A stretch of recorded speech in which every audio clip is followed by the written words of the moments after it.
Securities and Exchange Commission Chief Ms. Femi Awoyemi says there's a need for the House of Assembly to reject the new bill put forward before it by the House of Representatives. So let's spend some time to listen very quickly to Femi Awoyemi's main presentation at the public hearing yesterday.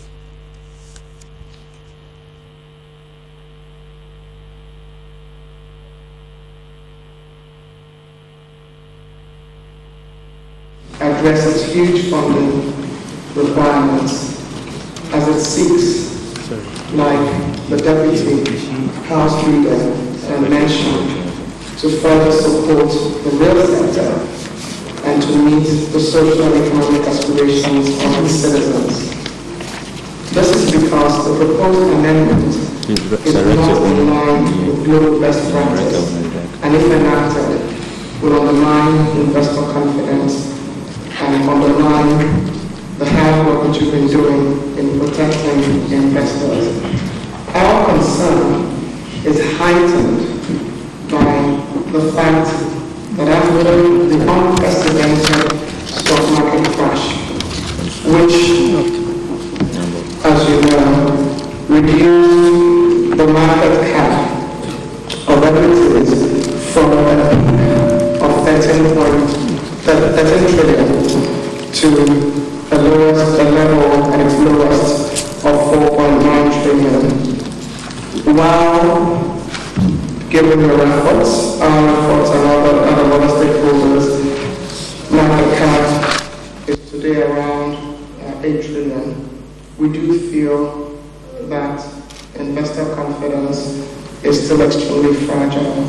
And we feel very strongly that without investors who feel protected, that it will be hard to build a kind of viable capital market that the Deputy House Leader spoke about.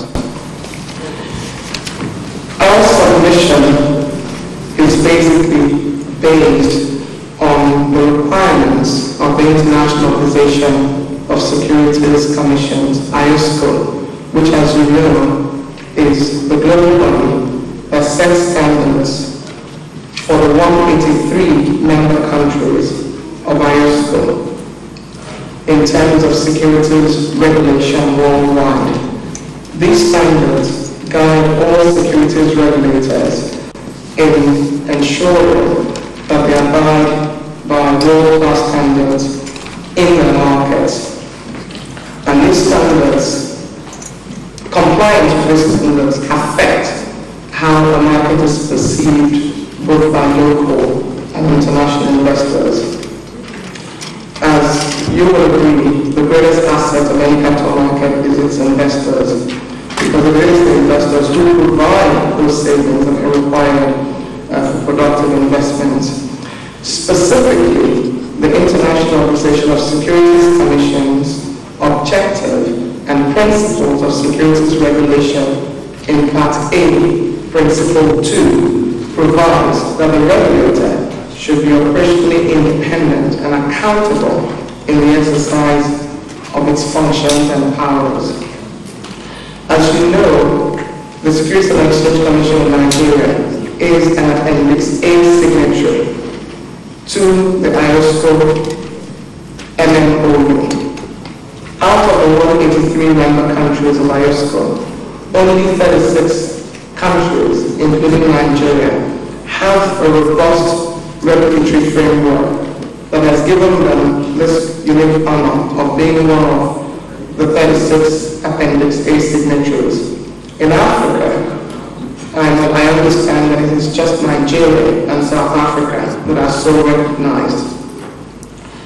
Nigeria, over the years, has gone through several rigorous processes of assessment by IOSCO, including trying to understand this issue of operational independence. It is therefore, in this respect, that Nigeria is accepted as a signatory of the IOSCO Multilateral Memorandum of Understanding, and we are currently going through the process of the annual assessment that happened, and another regulator had been invited to review and assess our level in terms of abidance with IOSCO standards. It is also important for me, and I believe, Mr. Chairman, for the House for me to bring to your attention what also happens in other jurisdictions. We have looked specifically at some comparator regulators in our submission. First, the Financial Services Board of South Africa has the same arrangements as the Nigerian Securities and Exchange Commission. Second, the Securities Commission of Malaysia has the same arrangements. The Ontario Securities Commission in Canada. I think even more significant is to highlight the case of the United States Securities and Exchange Commission, which today currently goes through an appropriation process, which is what this proposal is recommending. But as you may know, the US is working hard and fast to move away from this model, primarily as one of the lessons that they've learned from how not so quickly they were able to respond to the financial crisis, which has unfortunately affected many countries, including ourselves, even though it started in the United States. Specifically, I believe it is Senator Charles Schumer who has already proposed a bill in the U.S. Senate for self-funding of the U.S. SEC. And it's very widely covered in the widely publicized Dodd-Frank regulatory reform, which, as you know, came into law in July. Of course, the U.S. SEC strongly supports this and is making submissions in this respect. There are many other examples that we could cite, but I do want to also say that even smaller markets are looking at the same model that you have encouraged our country to have. We believe that the proposed amendment would certainly adversely affect the operational activities of the apex regulator in terms of its responsiveness to its dual roles of regulation and developing the capital markets. We humbly submit on your behalf that your committee, as well as the Senate Committee on Capital Markets, has gone beyond the call of duty in providing adequate oversight on the capital markets. As you know, our accounts are audited annually by external auditors, and we have never failed in making the submission of the accounts, which statutorily as required by the 31st of March of each year, which is 3 months after the end of the fiscal year.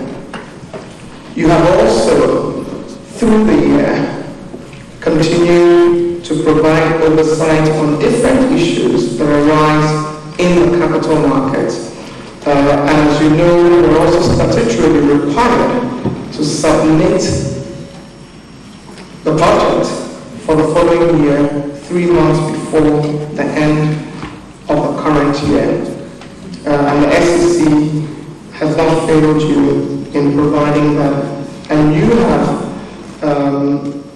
despite your busy and hectic schedules, provided us guidance, asked us tough questions at different times. I personally have had the good fortune of interacting with this noble committee. There are always two angles to every story, but there's a lot of angles that developed from yesterday's public hearing on the SEC financing the move to amend the Investment and Securities Act over the funding or the financing of the Securities and Exchange Commission. It's a little bit of a story about the hunter being hunted. So, little of course questions about where is the unreported money by the SEC, or did the SEC underreport its revenues to the House of Assembly, perhaps the Federal Ministry of Finance.